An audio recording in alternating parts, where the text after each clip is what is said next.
Welcome back, everybody, to Cool Times Podcast, where we talk all things cool about the cold storage industry. We are your hosts, Jenna and Vince Free. We have a very special guest today, and we're excited to bring you this guest on our back half of the going very fast 2022 for quarter three, quarter four. We're excited about our podcast and our guest. This guest is a stud.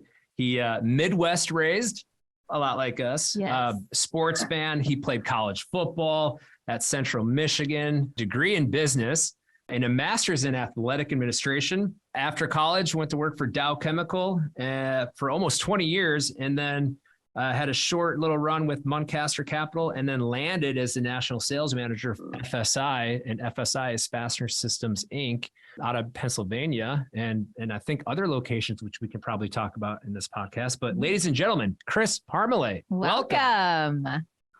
I appreciate it. Thanks, Jenna and Vince. Really excited to be on this broadcast. Obviously, I've seen it many times, and I think y'all are doing a great job and giving back to the industry. So thank you very much. Thank you. That's so kind of you. Wow. So this is what was interesting to me as Vince was introducing you. You have a master's in athletic administration, but you work in cold storage. So that's what happened? Help us understand how we got from one to our little industry that we all share together. Well, how much time do you have? Yeah, as long as you want. Yes. All right. All right. Here's how it happened.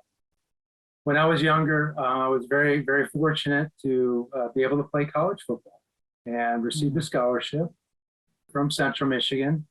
And not talking too much about that, but I was a fullback. So if there's any fullbacks out there, a little round of applause. It's not a real sexy position, but how I transitioned over into the, when you think about where I actually ended up and what the degree I have. So athletic administration, what I wanted to be when I quote unquote grew up was an athletic director. And so getting a business degree and, getting an athletic administration master's degree, I felt like I would be in a great position to do that. I guess the challenge is when you're a graduate assistant, and that's kind of like, earning the ropes to get that first coaching job, to then, have that experience to then, be able to obviously move up the ranks within, an athletic department. Well, I did that, and I probably put in, 90 hours a week, 100 hours a week. And wow. I did the backwards math, and I said, this is literally like 75 cents an hour. I don't know if I can do this. So I guess there's a reason why Nick Saban and Kirby Smart look so tired sometimes at the end of a week, is because they're putting in a lot of effort like we all do. Yeah. But I think in that profession, it's a little crazy. So that actually got me over to a different line of work, which was actually, I was very fortunate to have a good friend that worked at Dow Chemical at the time. Sure. And they were interviewing for positions and roles. My father actually, when I was growing up, did work for Dow. And so one thing led to another. Yeah. I talked to 7 or 8 different people and went through all the interview process and fully vetted and then had a 20-year career. So they hired you. Yeah, right. What does Dow do? So for a lot of our listeners that might not know Dow Chemical, what does Dow do? Well, what don't they do? I think really when you think about it, like BASF probably had the best tagline ever. We don't make the products you buy, make the products you buy essentially better, right? I think really what Dow is Dow had end products. You can think of like Styrofoam or Great Stuff, some of those brand names. Okay. But really, back when I first joined, back in the late 90s, early 2000s, they had some commodity chemicals. So they would have trainloads and trainloads of, raw chemicals that would go into products that would make finished products. Like if you think about Huggies diapers or, plastics, you think about milk jugs. All those types of products, shampoo, emulsifiers in shampoo, Sherwin-Williams paint. Wow. So there's a lot of things that go at the molecular level that help those products perform better. Sure. Now I know Dow from, buying a ton of their underfloor insulation. Ah, Sure. And that go under the freezer slab.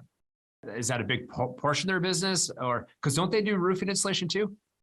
Yeah, no, that's a real good question. I think, again, there was that transition where Dow was acquired and there was a merger of equals with DuPont. But at the time, the business was about maybe $1.5 billion.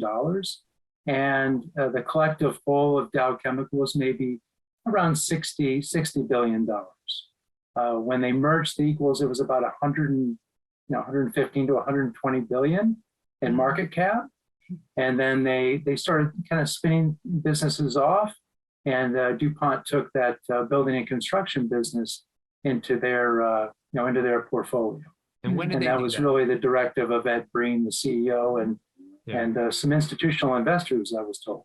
Sure. Oh, sure. When did DuPont acquire or take over for Dow? Yeah, I believe it was about maybe 4 years ago, maybe four and a half years ago. Okay. And DuPont is a great company. There's no doubt. In fact, it's twice as old as Dow. It was started in, literally the 1800s. And I think the original, business that they had was making gunpowder. Yeah. And as story goes, I think, back in the day, the person that ran the site supervisor of that factory actually had to live on site. And if you have a problem at a gunpowder factory, what's going to happen, right? yeah. And it's going to explode, Yeah. right? Yeah. So his family or their family lived right there on site. So you think safety was a big concern for them, right? Oh, Just absolutely. a little bit. I think so. Just So a little. Yeah, absolutely. Well, when I'm thinking, Jenna, what do you think of when you hear the word DuPont, what do you think of? Foam, floor foam. Okay. Well, Chris, when you hear the word DuPont, what do you think of? I think of probably a good company, great people, and I guess I'm gracious thinking to them. totally different. I think of Jeff Gordon in his NASCAR, Yeah, well, there you go. right? I mean, Hey, you know what? The marketing department would probably give you hugs and kisses for that comment, right? Jeff Gordon, number he was 24, fantastic. right? Number 24, DuPont, right? Totally. I mean, dude, and he crushed it. I'm like, He DuPont, crushed it.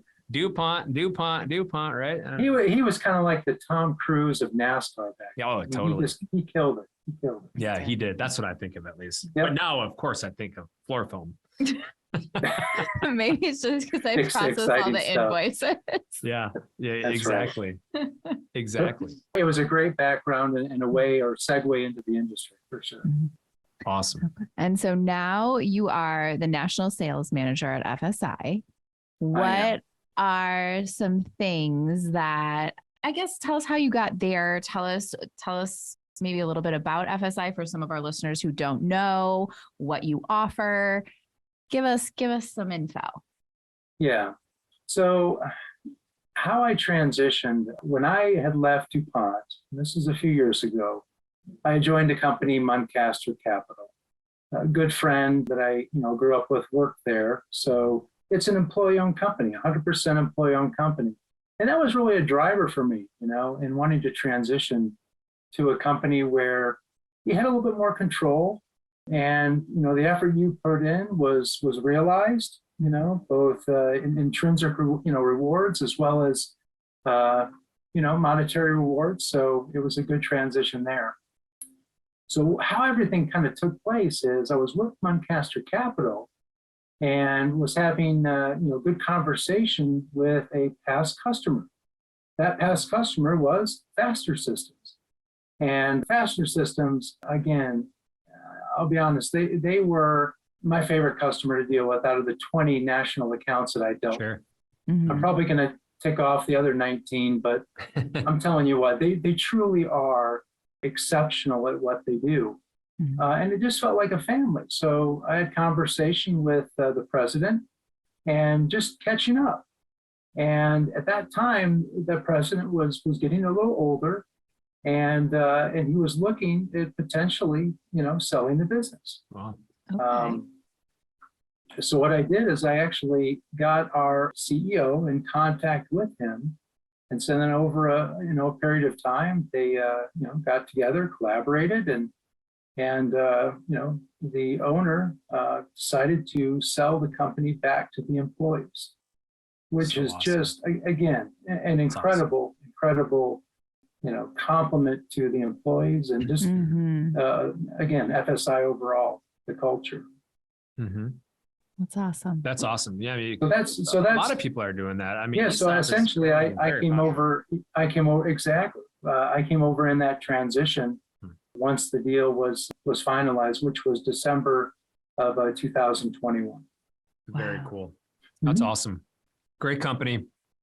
They supply, for the audience listening, FSI is a very large company that supplies hardware, fasteners, spray foam, anchors, bolts. I mean, you name it. A lot of accessories that us contractors buy and put on a building. I mean, when we build a cold storage building, it's funny. You can look at a building and be like, "Oh, it's a beautiful building," but there are hundreds of thousands of fasteners in that building holding that together between Tech 5 screws and small Tech screws and galvanized Tech screws, white painted Tech screws. I mean, if you think about it, there are hundreds of thousands of fasteners holding that building together. Ooh, well said. And when I first came aboard, I knew some of the product categories extremely well, and there's some I didn't know very well. And of course, Vince, fasteners, I was not a virtuoso overnight. So what I did is I scoured, okay, and I had many, many conversations with, you'll probably know this name, Tom Burrow. Sure. A lot of talking and also a lot of listening. Yeah. And many of the team members. And again, I am I'm no Tom Burrow by any means, and I never will be. Legend But Tom Burrow. but I have learned, and I'm learning. And the most important part is the sales team. The sales team averages nearly 30 years, about 28 years as an average of experience within the construction industry. So, you can be really proud about that, which we are, and I think the industry appreciates it. But at the same time, we're also aware of that too. So we're looking at bringing on new talent, and we've already had some people approach us with that. So fantastic. Exciting times over at FSI. Do you want us to take this podcast to, like an employee site and help find you new employees? There you go. What is it? Maybe it helps. Well, they'd probably say Indeed.com. they say, yeah, I'll come there if they get rid of that national sales manager. Yeah. That guy's a whack job. Yeah, totally. And I have a lot of experience with FSI throughout my career. And it was, man, I remember when you guys at FSI, were selling butyl and sealant, other people's brand names. And then you guys started making your own. It's a good question because, some companies do that. Some companies, when you're at the distributor, especially the distributor level, there's many people that don't do that and just sell and resell. Sure. However, we got some pretty intelligent people, in shop here, and we do have some good relationships on the manufacturing side. And they identified some weaknesses in some of the offerings, provided by some of the suppliers. So, again, I give 100% of the credit to people like Tom Burrow, sure, who worked very closely with some of these manufacturers. Yep. And developed specific formulations for the controlled environment industry. And it's so strong, Vince, that what happens, that we'll get calls from people that, of course, we've never done business with because of needing specific products, like you mentioned. Oh, absolutely. I remember being on the other end of that phone call from Tom and even Jarrett Burrow and saying, hey, what do you think of this white sealant, company, and what do you like about them? What do you not like about them? And hey, this is a little too sticky and it, goes everywhere. The color's a little off from the, white poly panels we're installing. And you guys did a ton of back end work to formulate your guys' private label. Yeah, that's exactly right. Now, again, I've only been on board for a year and I dealt with them for about 3.5 to 4 years. But definitely, they brought me up to speed on the due diligence that was done, both just the tactical everyday, some of the code stuff, the formulation, the reformulation, the testing. It's really been exhaustive. And, hats off to them for doing a good job. Awesome. Mhm. Jenna, do you want to talk about some cool moments in the cold storage industry? I would love to ask you Yes. my favorite question that I ask all of our guests, Love it. which today will be brought to us by our sponsor and our friends at VersaFoam. So, not to be too cheesy with our cool times, but do you have any cool stories from your many years in our industry that you'd be willing to share with our guests today? Or our listeners? Yeah. I've got many. Out of fairness to people's ears, I think I'll keep it pretty quick. Okay. Got a really good story. This was probably about 3 years ago. And this just really shows you the love of the industry and the continuity and the togetherness of the industry. So I was actually in California and was at a job site, and was on that job site and talking to a general contractor, and also at that time a gentleman that was involved with a controlled environment contractor, a cold storage contractor. And so we were walking the site and looking at installation and enjoying one another and his company, and went back to the trailer and just having a good time. And we walked out of that meeting and went back to the rental car and got in. And I just kind of had this little epiphany, and I go, you know what? I know you're transitioning away from your current company. Would you like to work with me over at my previous employer, which was Dow? And without hesitation, this gentleman said, hell yeah. Just like, let's do it. And why do I feel like I know who this person is? Yeah. So I just, at that moment, I said, wow. I mean, I've been in residential construction, commercial construction. Sure. And it was, I enjoyed it. Sure. But to have a conversation with someone that, was involved with the company, was transitioning, and without hesitation, sure, Yeah. And so that was probably one of my coolest moments in the industry. That's awesome. Of just again, how down to earth everyone is. Absolutely. And how accepting people are. Absolutely. And that's something that I know that they all try to communicate and get out there, but it is absolutely the 100% truth. Yeah, I feel like there is like that family feeling you were talking about that, Fastener Systems has. I feel like our industry as a whole has it. There is such genuine care, I think, communicated between majority of the people who are part of this industry. Like we genuinely want everyone to, do well, be well. Mm-hmm. And I love that about it. I agree 100%. So tell us a little about some FSI latest and greatest news out there. Any new product offerings, any big things y'all are doing, new locations? Talk to me, Goose. All right.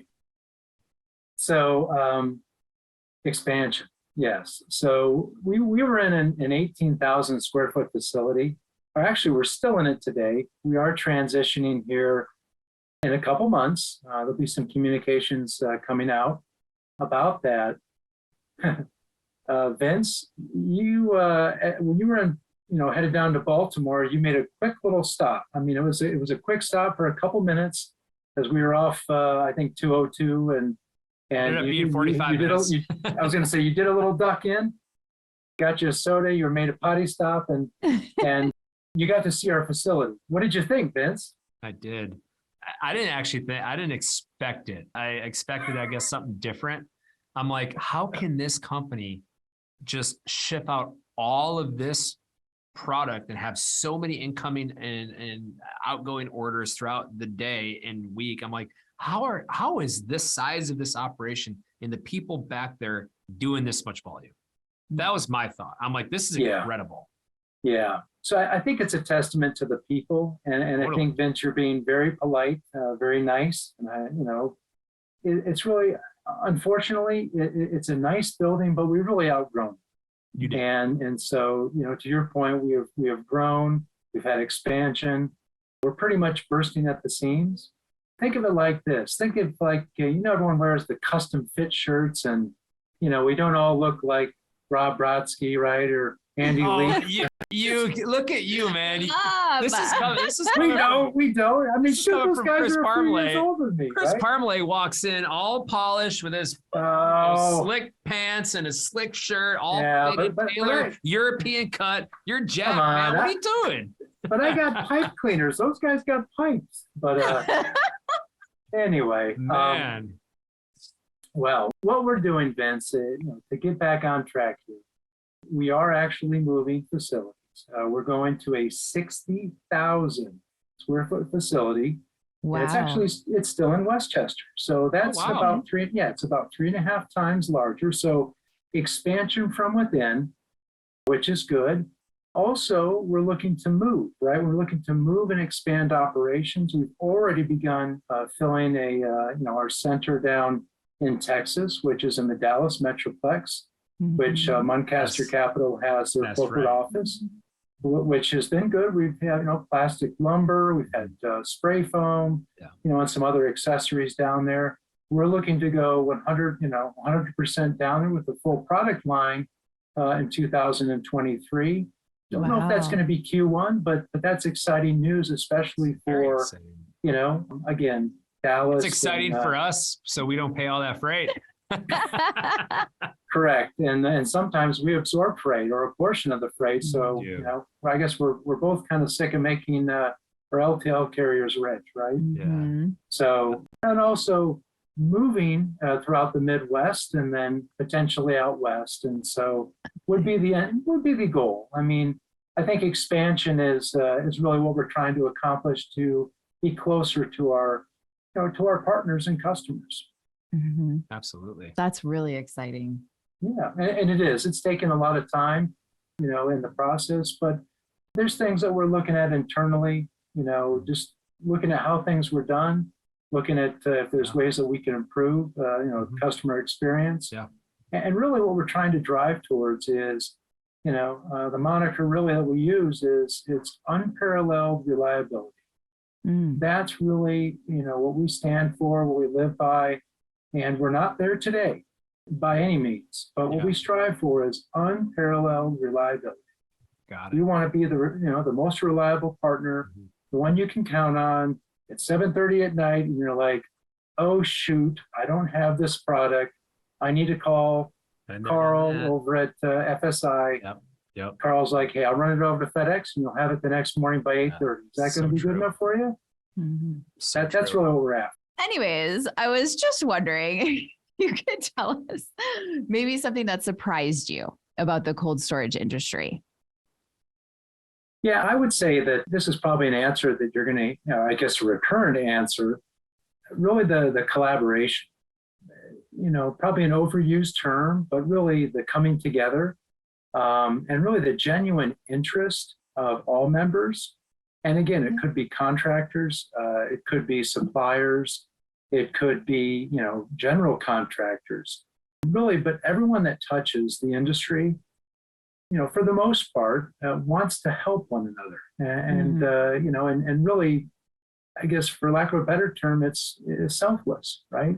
It's a humble, selfless industry that thinks about others before themselves. And so I've always had that mentality. I was raised that way. And I guess when you have 10 brothers and sisters, you better be that. Yeah, it was a pretty big family, but you better be that way. So it really aligns well with how I am, and it aligns well with, of course, how our company is. So. Well, I guess you got a lot more brothers and sisters in this industry then. Yeah, we'll see. Wow. Amen to that. Okay. What about maybe like a misconception about our industry? Yeah. This is a good one. I'll tell you what, I have the utmost respect for the contractors within our industry. And I think if you look, because I've been on the residential, I've been on the commercial side, just general commercial construction. I think there's this, and just again, speaking at the contractor level, not really the industry, but I think there's this little misnomer or misconception out in the marketplace that anybody can do it. Oh, gosh, just hanging some panels, not that big of a deal, you know. And maybe a GC says, yeah, I'll save a little bit of money, and maybe I'll try to do it, or hire some guys and do it myself. And I'm telling you what, the construction component and the overall performance of what has to happen, and the level of customer intimacy that the contractor has with a GC, a building owner, a building consultant, and the people involved in the decision-making process, and still running a business. And, so you factor all those things in. And so I'm really just blown away that people think it's no big deal. So I think for the reasons I just outlined, it's a huge deal. It's a very intricate process. And I have the utmost respect for people within the industry, especially the ones that wake up every day, don't sleep a whole lot, but spend a lot of time you can tell? trying to protect. Right. You can tell? Right. No, for real though. It's the hat goes off to them as a whole. Yeah. It's a tough biz. It blows my mind that the amount of phone calls I receive on a yearly basis, general contractors that are like, hey, can you put these panels in? And I'm like, sure, I'll bid the job. And whose panels do you want to use? Like, well, I already bought everything. Oh, okay. There's nothing wrong with labor only companies, and I'm not knocking them, but you run many risks doing that, in my opinion.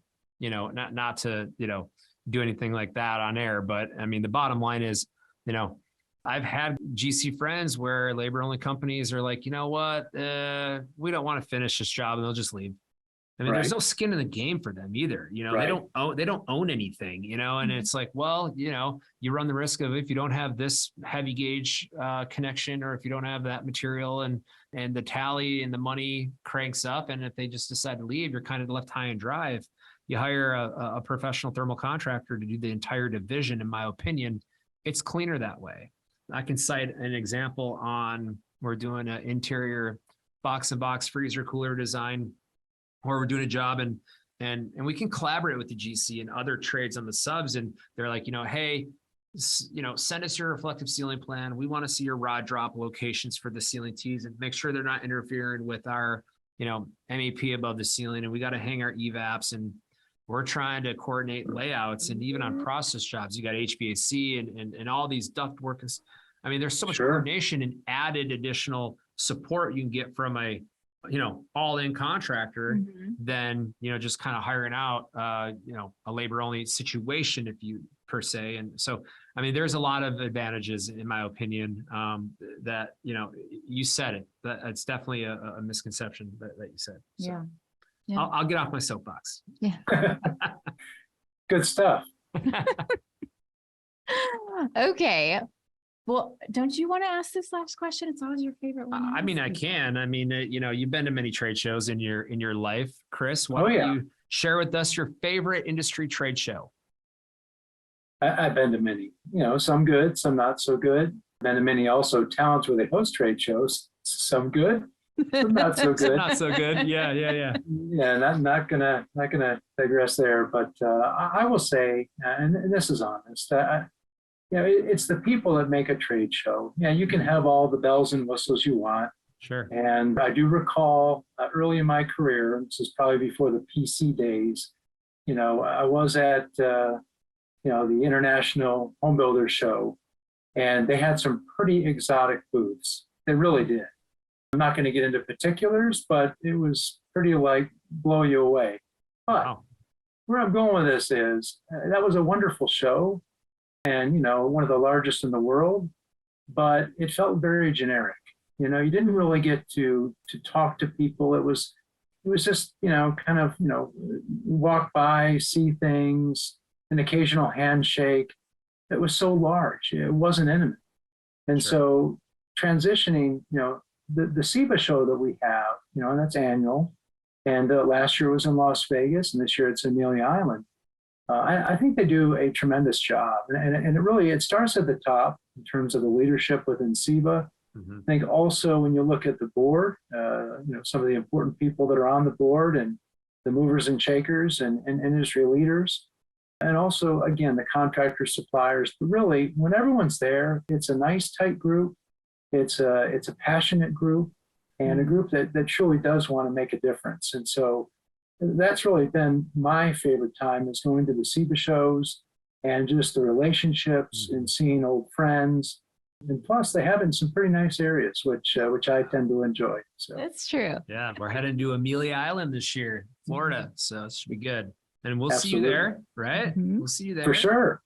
Yeah. Absolutely. And we'll have In the your FSI booth. slim European cut shirts because you're so No, jacked how and about ripped, that? man, Come you know? on. Come on. I see Yeah, you, man. I'm a sliver of my oneself, but that's okay. Right? Yeah. Well, is there anything you want to add about yourself or FSI right now that we're missing? No, I would just say that, we're excited at FSI. It is a transition, going from all the great things that FSI has done in the past. Obviously, we're bridging to where we want to go in the future in terms of our overall strategy and our vision. We talked about it before, about really that unparalleled reliability. And again, we're not there today. We have lofty goals of what we want to accomplish, and being big isn't everything, okay? But growing does give you scale.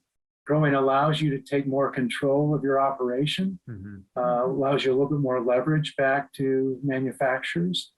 And I think it earns a level of respect with your customers. But I think the most important thing that I would like to at least portray or project to the listening audience right now is we are 100% committed to making the experience of working with, Fastener Systems, one that feels very personal, one that feels comfortable, and one that feels that you'd like to repeat that process over and over and over again. And it's my passion. I'm an owner of the company, and my other employee owners are 100% bought into the strategy and what we like to accomplish in the future. And we appreciate the opportunity, Jenna and Vince, that you allowed us to tell our story. And also, again, Versafoam for also agreeing to sponsor this segment. Yeah. That really shows you that we may have been competitors in the past, but it's something that we're looking to potentially, come together as one and support the overall industry in the future. I love it. That's awesome. Well, tell our listeners where they can find more information about Fastener Systems. Where are you guys located? What's your social media presence?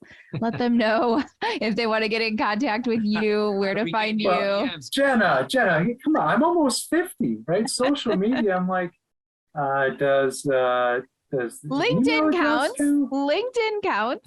Yeah, it does. LinkedIn, we do have a presence. I mentioned earlier, Jarrett Barreau, obviously he's the son of Tom. He's been doing a good job behind the scenes, working closely. We're looking at some things that we're doing. E-commerce is something that we're looking into, expanding our website. We're also looking at, some things that we can do kind of behind the curtain a little bit from a social media standpoint. So there's a lot of things. I know Jarrett's has been working on and will continue to work on this. And we're excited about the next year. We are located in Westchester, Pennsylvania. Currently today, we also have, again, a location as part of the sister company down in Texas, just south of Dallas, and looking to expand, across the country to make it easier for, our partners and friends to be able to get the products they want. And the right products they want, priced correctly at the right time and location. So it sounds easy, but at times it can be extremely challenging. Oh, I believe it. I believe it. A new listener is calling in and he needs to buy butyl. How does he buy from you? Well, he can call my cell phone. We'll take care of him. Now the internal folks will say, Chris, you're not as good on the computer system as we are. And that is the truth. So what we can do is you can call our 800 number.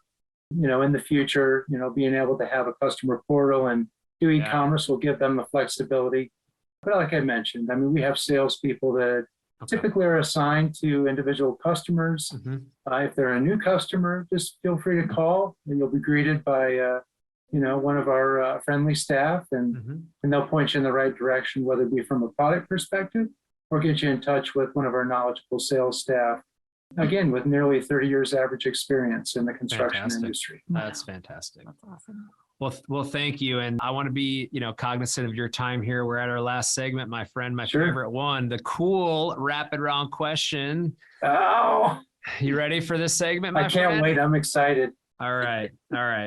I'm going to ask you this or that questions, and you're just going to answer fast. All right. Don't think too hard on this now. All right. Don't think too hard. Okay. Well, I don't think very much. So this is easy for me. All right. So camping or binge watching shows at home? Shows at home, definitely. Shows at home. I love it. Totally. Are you a dine-in or delivery? I used to be a dine-in, but with kids and work schedule and just everything that we're doing, sorry, this is a long answer, but definitely at home and delivery for sure. There you go. Not sure if you're a reader, but books, do you read books or do you prefer electronic books to listen? I like to read books. I like to actually hold the book in my hand and absolutely love to read business books, motivational books.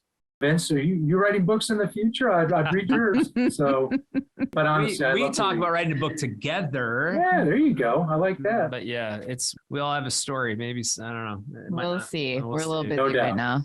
Yeah, a little busy. No, definitely. So when you're sleeping, this might get too personal. Are you fan on or fan off when you're sleeping? I see one in the background. I'm down in Atlanta, so we're on the second floor, so definitely fan on. There you go. And maybe even a box fan at that, right? So okay. All right. Let's see here. Are you ping pong or air hockey? Well, if you kind of notice in the back there, I got a ping pong table, so I'll let the ping pong table answer the question. There we go. The office is kind of a controlled digs here. It's not huge, but this usually is wheeled in mother-in-law's room in the basement. And I love it. I kind of moved it over. She spent a little time with us, and so that doesn't mean I couldn't take a break and hit a few balls by myself. There you go. Love ping pong. Last same, and we got a table in our office here, so we got a battle anytime you want. I will lose, but I do want to play. I did remember at SIBA when you beat Tim, though. Remember that was a battle. I do remember that. It was a big day. It was a big. That was a big day. Last question, and this is going to have a lot to do with Florida and Amelia Island at SIBA. Are we going to find you? What's your favorite, beach side or pool side? Definitely a beach person. Yeah. Definitely beach. Okay. Growing up in the Midwest, growing up in the Midwest, you didn't get a lot of beach, but fortunate enough, we had Lake Michigan, which had kind of a pseudo beach, and kind of grew up on the beach. I really did. Of course, you go down to Florida, that's a whole different level of beach. But it is. Definitely love to be at the beach, put the feet in the sand, and maybe have a fancy drink. Right. I love it. There you go, ladies and gentlemen. Chris Parmele, FSI, dude, thank you so much. We loved having you on the show. You will see him at trade shows. If you go to SIBA or any other GCCA related event, I'm sure you guys will see him. Chris, thank you, my man. Absolutely. Appreciate it again, Vince and Jenna. Really enjoyed the opportunity to kind of tell our story in a relaxed setting, and again, appreciate what you're doing to help the industry and bring some of the leaders and shakers in our industry to the marketplace so they can see and understand what we do. Thank you. Thank you, Chris. Thank you, Chris. And thank you to all listeners out there. You guys can find this podcast on the Apple Podcast. You guys can watch the video on YouTube. Just search Cool Times Podcast. Make sure you guys hit the red subscribe button. That helps us get our content and guests out to the audience better. Share and comment on LinkedIn, and follow us on the socials. And Versafoam, we appreciate your support. This one is sponsored by Versafoam. And you all be good. And until next time. We'll see you next time. All right. Thank you.